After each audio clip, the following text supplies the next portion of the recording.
All right, we're going to go ahead and get started. And I know a few other people were going to hop on here. Just move my screen up just a little bit. My name's Jennifer Sheridan. I'm the Family Services Coordinator here at the Coleman Center. And I'm so excited to bring this presentation here today to you guys. And then if you're watching this as a recorded video, I hope you guys will enjoy it. I work as a family therapist here at the Coleman Center. Also do a lot of parent education and getting people connected to community resources. And one of probably the biggest areas that I get questions about is really behavior management in young children. I work with kiddos who are age 3 to 18. So I see kids in all different levels of development. And so I'm really excited to talk a little bit today about behavior management, what we can do as adults, as caregivers, in order to support our kids' development, and just really a different way to look at behaviors, inappropriate behaviors, and really appropriate behaviors, and how that might work out for us as the caregiver. So let's just jump right in. If you have any questions, you can put them in the chat box. I'll check the chat box a couple of times during the presentation. So if you have any questions, just let me know along the way. Or you can always give us a call here at the Coleman Center at 601-584-4704 to chat with someone, either myself or a parent educator, about some things that are going on or questions you may have. Or you can always shoot me an email at jennifer.sheridan@petalschools.com. So we'll just jump right on in. And so the number one thing I see parents do, and that I have been guilty of all throughout my kids' growing up years, is yelling or screaming. And I wanted to just explain to you guys today why this doesn't work. We know that there's a lot of things going on. There's a lot of reasons why our kids act the way they act. And one primary reason we have a lot of inappropriate behaviors, especially in kids who have experienced trauma, who maybe have experienced a difficult birth, or maybe there was stress during their prenatal stage. Lots of reasons why our kids might have experienced some stressful times in their early childhood. This oftentimes activates this thing called the amygdala. And the amygdala is right here in the center of the brain. It's actually two almond-shaped pieces of our brain that are on either side, and this activates that fight or flight response in us. And as kiddos, we don't have this front neocortex fully developed like you or I do. We're over the age of 25, maybe even 26.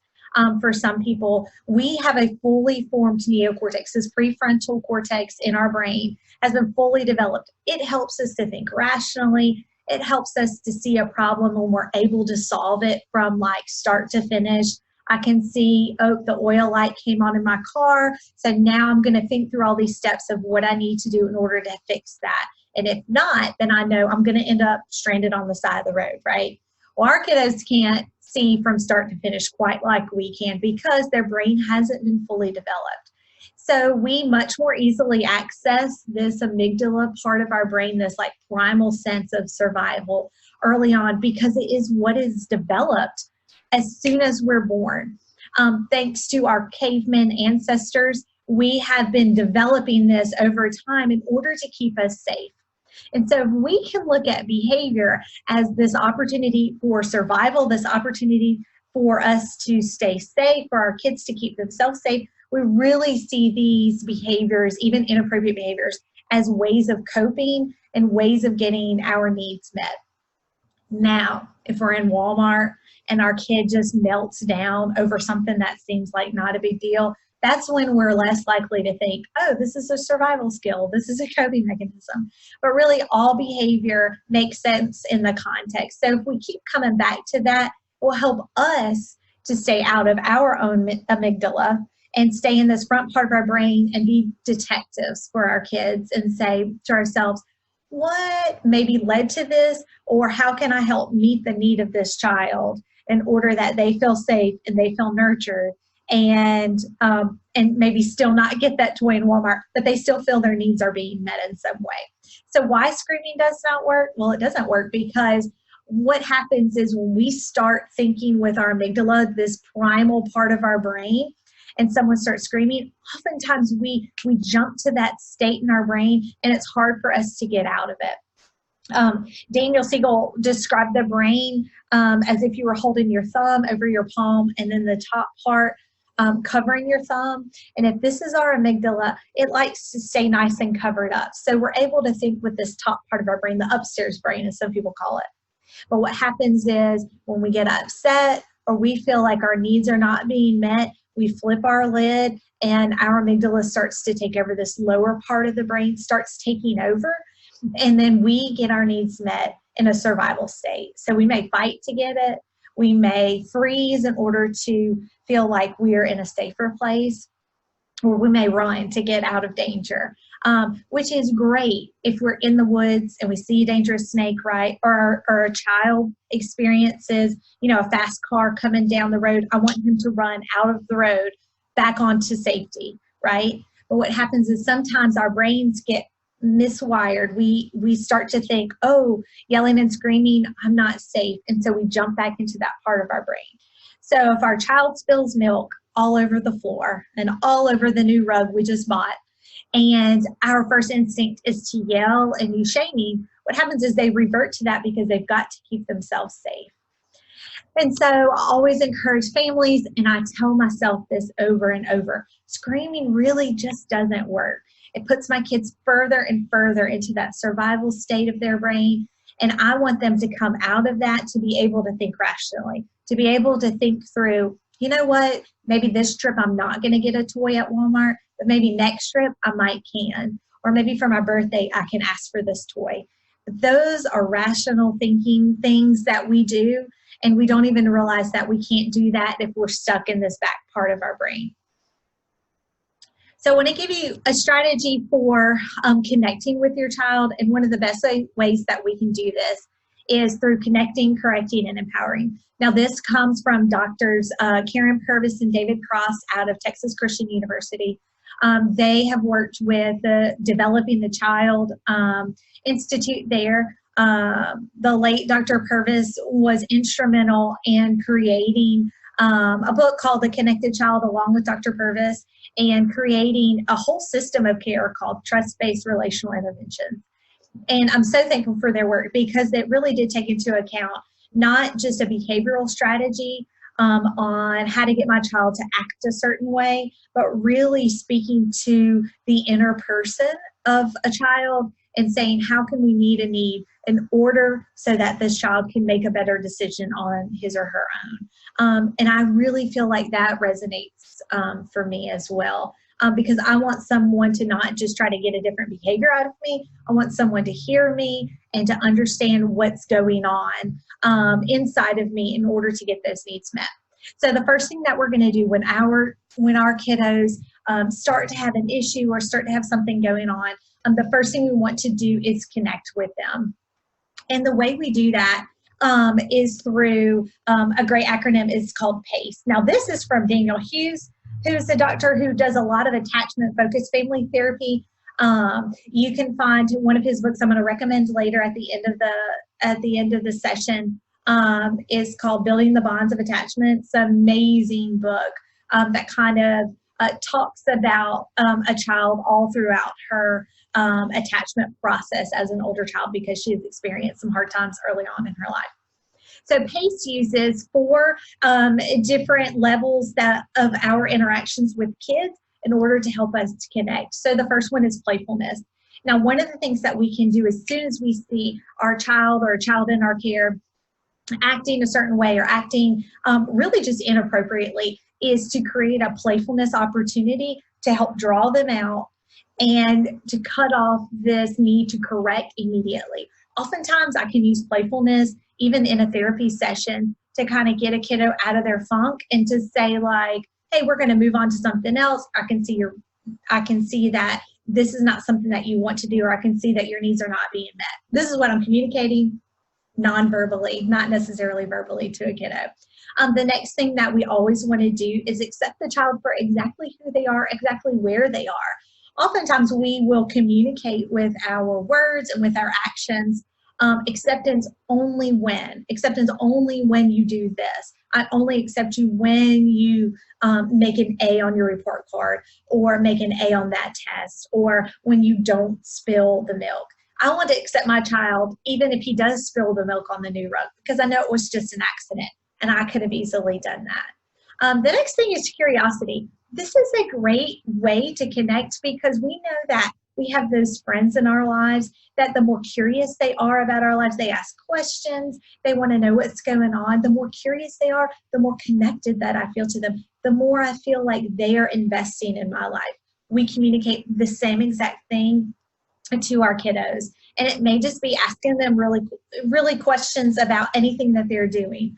Tell me about that Lego thing that you're building. Tell me about what you're drawing, instead of saying, you know what would make this better is if you used glitter crayons instead of just regular crayons. Or, you know, it would make that better if you had, you know, only missed one question instead of 3 questions on our test. We do this as parents, and we sometimes don't even realize that we're doing this. One of the best ways we can do is ask questions and connect with our kids on this level of curiosity. And the last part of this acronym is E for empathy. Now, I think that empathy is a learned skill. I don't think that this naturally comes to all of us. I think some of us are more empathetic than others. But this is definitely a skill that we can use with our kiddos, and is so important to teach our kids. If we are able to convey this sense that we can place ourselves in that person's shoes and say, how would this person feel? How would I feel if I were in this person's shoes? That's what I want to teach my kids to do, because I want them to sometimes be in my shoes, right? If they sit down and they take one bite of the food I just spent an hour cooking, and they say, this is terrible. This food is gross. I just spent an hour on that, and I really thought I was doing a good job. But if I can teach them how to put themselves in my shoes, maybe they would say, this is not my favorite meal, but thank you, Mom, for trying. Or this is not really my favorite meal. Can I try something different? All of those would make me feel so much better than saying, this food is disgusting. So empathy is a great way for us as caregivers to enter into this space of saying to our kids, saying to ourselves, how would I feel if I were in that situation? If I had spilled the milk, if I had come to Walmart and I was not prepared to not get a toy, how would I feel in this situation? I see all these amazing new boxes of Legos, and all I want to do is just get into these Legos. How would I feel if this were me? And so oftentimes this creates a sense of compassion towards our children when they're oftentimes in such a tough spot. So I'm going to stop right here just for a second. I want to check the chat box just to make sure we don't have any questions. Okay, we're just going to continue right along. And I'll put this reminder here. Anger damages a relationship. So we really have to learn to regulate our own emotions. So I'm not saying, guys, you just never can be angry, because anger is just a natural emotion we all feel. But I would say that not just anger, but reacting to this anger and showing angry facial expressions and using an angry tone can often damage our relationships. So one thing that we need to do as parents is help regulate that from ourselves. And so we can say, I am angry. I was angry when you did this, or I was sad. I think it's okay to express those emotions, but let's watch that we don't allow that anger to take over the relationship and us to carry it on. Because oftentimes our kiddos can move on from this action or from a confrontation with us, but oftentimes we're harboring that anger inside of ourselves. And we often want to bring that back to the table rather than just letting it go. All right, so the next thing that we're going to do is we are going to correct the behavior. So the first thing is not correcting and then connecting. The first thing we want to do is correct with our child. And then the next thing we want to do is definitely correct the behavior, because we want to address what's inappropriate about what they're doing. And so another acronym, I'm sorry, we're real heavy on acronyms today, but another acronym comes from Drs. Purvis and Cross out of TCU. And if you can remember this ideal, it's a great way that we can correct and really speak to the child versus being corrected like an adult might want to be corrected. So the first thing I'm going to do is be immediate. Instead of saying, I'm going to address that in 15 minutes when I'm done mixing up these muffins to bake, or I'm done reading this book. When I see a behavior that I know is inappropriate, I'm going to go immediately to that child and I'm going to address them directly. So instead of screaming across the room, which of course I've definitely been guilty of, and something I have to watch all the time, I want to go right to them so that I can be on their eye level. I can scoot down. I can sit on the floor. However they are placed in the world, I want to match that. And so I want to go, and when I use words, I want to be efficient. Now, if you grew up in a household where your parents lectured you, you might also have this style of parenting. And it can be super effective sometimes, right? But oftentimes when we get into lecture mode, what happens is we start shaming. And we want to keep away from shaming our kids at all, if at all possible. I mean, we never want to do that, but I know that's very difficult for some of us who have not been raised like that. And so I'm going to use really short phrases. If there are phrases that you guys use, and we'll talk about some phrases you guys can incorporate into your family home. But if there are phrases that you guys use to kind of call back behavior, this is a great time to use those and allow them to maybe the opportunity to redo whatever it is, the behavior that they just did, so they can have an opportunity to get it right. The next thing, I want your words to be action-based. I want them to talk about the behavior versus the child. So that behavior was inappropriate. That behavior was not what we do in our family. Yelling is not what we do in our family. We don't yell at other people. Not you are a problem, but this behavior is a problem. That's the message we want to communicate. Because if we don't communicate that, then we have our children growing up thinking they are a problem, they are bad. And that's incorrect, right? Our children are good and they want to be good. Just like you and I, we know better, we do better. So I want us to always be action-based when we talk to our kids about actions that are going on that we want corrected. And number 5 is just leveled at the behavior. So I'm really going in right at that behavior. I'm explaining in short sentences or in phrases what exactly I do not want and how can they do something differently. So if we stole a toy from our brother and now we're running around the house and we're trying to get it back, that's when we're going to stop everything. And I'm going to directly talk about that behavior. If you want that toy, you need to ask. And then I might have them model it back and forth. And if brother or sister says, yes, you can play with my toy, then we go. And if we say no, then I help that child deal with the grief of not being able to play with that toy at that time. So again, we're being super direct. We're going over there right in the moment, and we're not going to let this linger. And then once it's done, we get to move on. So next are some scripts for sanity. Now, these also come from TBRI, and I love these for parents because especially if you are prone to lecturing, you're prone to just talking, use all the words. Sometimes our kids get lost in all the words, and sometimes we just need a quick reminder, right? And that's what we're wanting. We're wanting to create these neural pathways in our kids that help them to easily navigate right to what's going on, right back to where we want them. Well, it takes 100 to 300 times to create a different neural pathway. So if we've learned something, a behavior that's inappropriate, that we don't like, it could take anywhere from 100 to 300 times of them doing it the correct way to change that neural pathway. Wow, that's a lot of times. And if you're like me, I don't want to give a lecture 100 to 300 times every time an inappropriate behavior happens. And so what we can use are these scripts in our everyday life to help call back and give our children an opportunity to do what they already know is appropriate. So one of these might be show respect. And when I'm talking to a child, I've gotten on their level, maybe they've said something disrespectful. And so I might say, show respect, and allow them this opportunity to say, yes, ma'am. Instead of, yeah, okay.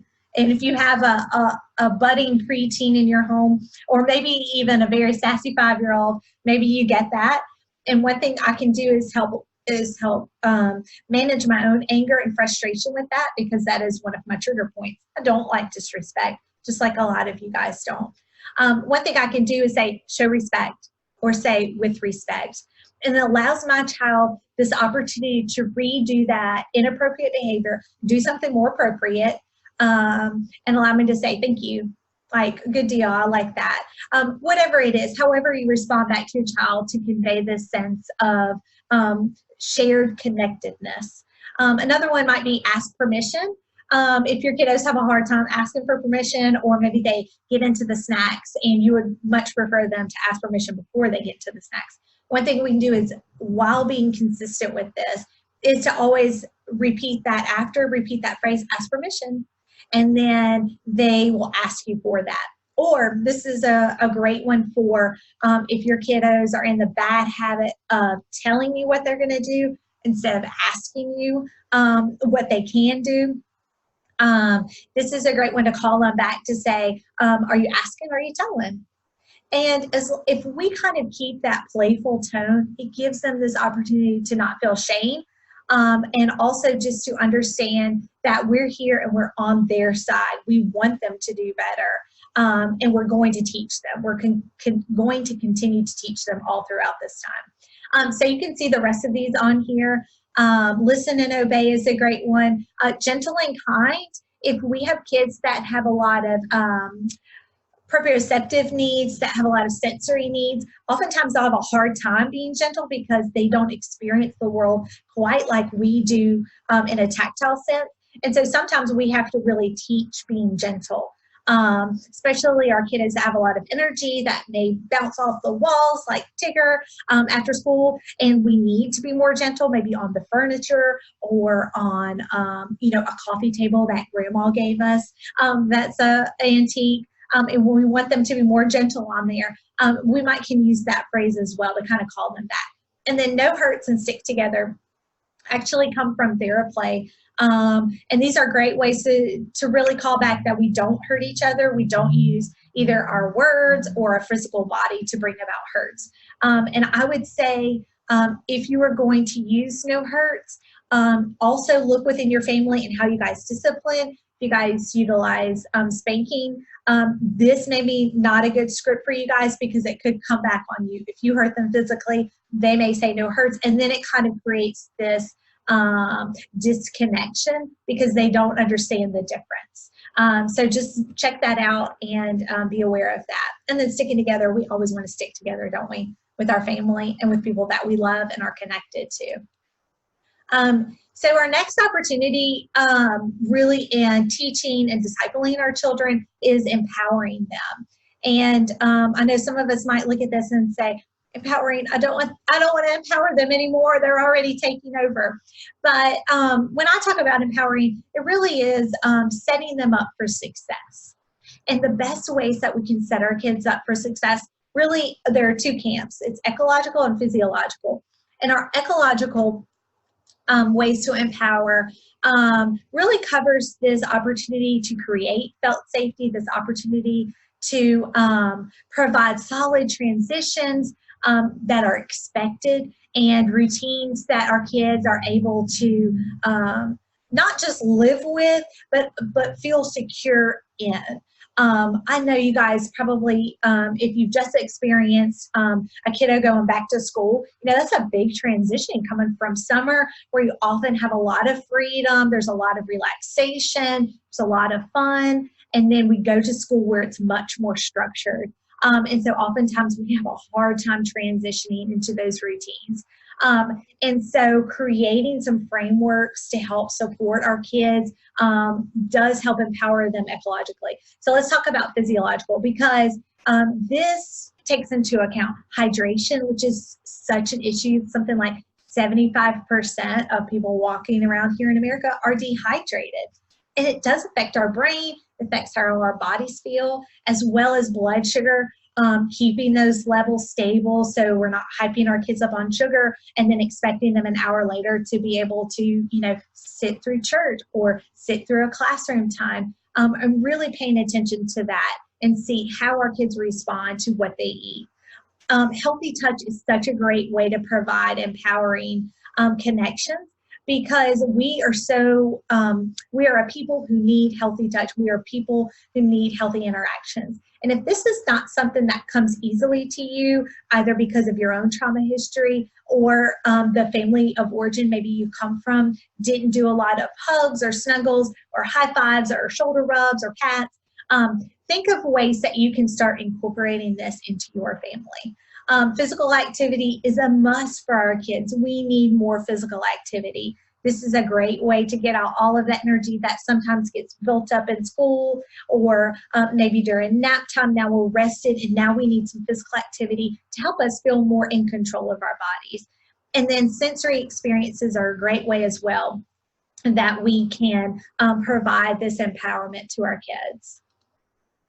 So sometimes we need to let it go. Sometimes we are going to address these behaviors. We're going to connect, we're going to correct, we're going to make sure that our kids are empowered. And then we're just going to melt down again. And what I love to say to families is sometimes you just have to let it go. Sometimes we're not going to be able to get our children to behave exactly how we want them to. And you know what? That's okay, because there were times we don't act the way some people want us to act. Sometimes we just need them to let it go too. So one of the best things that we can do is once we correct and once we address these unwanted behaviors and our child has moved on from this, we also need to move on from this. And so I want to encourage you to just please do that in order to support your kids and get them into a better place. So here are 3 book suggestions that I love. Building the Bonds of Attachment by Daniel Hughes. I've already talked about that. You can hear pace being played out throughout this story. And it's a fictionalized account of a girl named Katie who comes into foster care and then learns how to build attachment. Because attachment is not something that just happens after birth with a mom and a child. Attachment is something that is built. And so it's an excellent way. It's an easy read. You can find it on Hoopla, which is a free public library app that you can get here. And then No Drama Discipline, also an excellent book by Daniel Siegel and Tina Payne Bryson. Excellent way to really look at how our kids' brains are wired. In October, we're actually going to be doing a book club online as well with Daniel Siegel's The Whole Brain Child, which is just a fascinating book for parents. And then The Explosive Child. If you have a kiddo that launches into tantrum, that gets very upset, this is an excellent book. I cannot recommend it enough for families who have kiddos who are chronically inflexible. It's a great way to look at our kids being people who are lacking skills versus kids that just need to be medicated. So guys, if you have questions about anything that we went over today, please feel free to give us a call here at the Coleman Center, or just shoot me an email at jennifer.sheridan@petalschools.com, and I'll be happy to answer your questions. You can also find us on Facebook. You may have found this webinar or this recording on Facebook. Please join our Facebook, be an active member in it. We are so thankful to be able to serve the community here in Petal and around Hattiesburg as we support families and kids to be healthy and to be happy within their homes and to be ultimately successful in school and in life. So thanks so much. And I'm so excited to have been able to share with you guys today.